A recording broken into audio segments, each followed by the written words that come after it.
Alright, so I tried to make a video with everything in it, but it didn't work. So these are the ones that were $18 at Santan Solar. They're brown. There's a couple here that are from a different purchase. These are Gloria panels. These are Yinglings or something. And then those are Glorias. So I have 1, 2, 3, 4, 5, 6, 7. I have 8 of those. And the rest of these are all these ones here. So there are 10 of these all hooked up together to my inverter, and we're getting over 1,000 watts out of them just laying on the ground. I don't expect to get a whole lot more than that.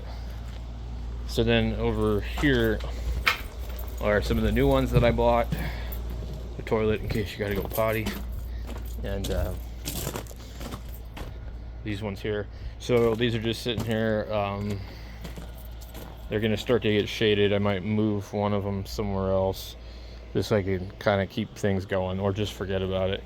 This one here, I'd like to get the one off the end there because it always gets shaded really soon. The weather's been kind of crap, off and on clouds, but so these will get a fair amount of sun for most of the day and do pretty well. So what I've seen is out of these here, there's 1, 2, 3, 4, 5, 6, 7, 8, 9, 10, 11 of them. I was getting pretty good voltage out of them, and over 1,000. So at one point in time we were like about 4,000 watts out of the group. So 230 watt and 240 watt panels. You know, if I can get out of 11 of them, if I can get 2.4K, that would be phenomenally awesome. Let's take a look in here and see what we're doing still. So these are getting replaced.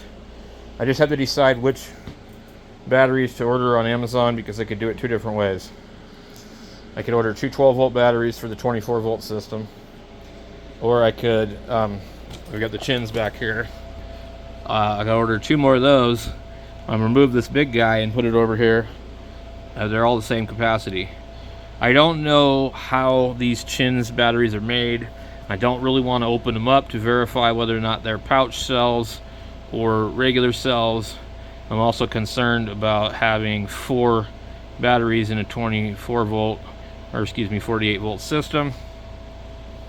I could order another Lifetime 24 volt 100 amp hour battery, which will be more expensive but maybe more convenient. This is their older version before they changed their name. The Ampere Time, I'm pretty sure those are really good batteries. They do not have a low temperature cutoff, which I'm in the high desert. This is an outboard shop. There is a possibility it could freeze in here. So I might be better off to not deal with any more of those. But there's a couple different ways I can do it, that's for sure. So right now we're sitting at these numbers, and that's perfectly fine. I'm able to charge this battery. This battery is getting pretty close to 100%. We got a little under 1,000 watts going in the battery and about 800 to the air conditioner. And it's hot and humid and nasty, so it's nice to have it on and not be pulling power from the grid. I did have the inverter plugged in.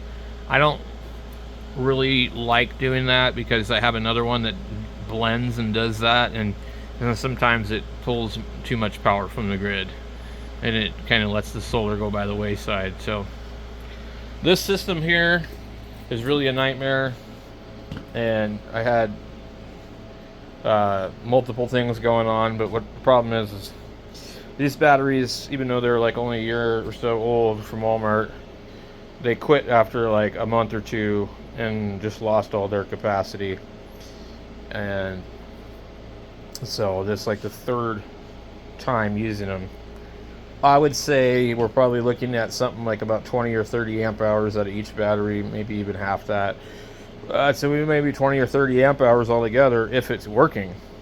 So it's really not sufficient for a 2.4 kilowatt inverter, but 100 amp hour 24 volt battery is perfect for 2.4.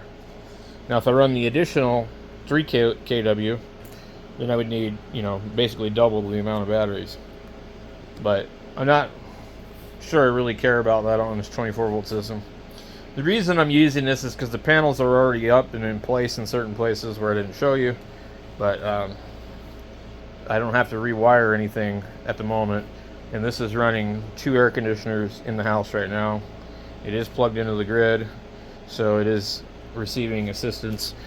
We had 12 amps on one, with low output on this one because the panels are now in the wrong direction. If I go move them and lay them on the ground, we'll be doing better. What I might do is just go out there and start hooking up my new panels, and I'll do like a parallel switch or something, you know, later on. But the ones on the wall are good to have in there to collect all the morning and afternoon sun. So right now they're pretty much done. So that means we're sucking from the grid when we really shouldn't be. This one here, 4 amps, 8 amps. Okay. So that's what I've got going on for this cobbled together system. This is really a departure from what I'm doing, so this is pretty cool. Very, you know, professional and organized. I like it. So I just wish it would grid blend. Then I could plug everything into it, and I could get 2 of them and plug everything into it, put them in parallel, and I'd have 12 kilowatts.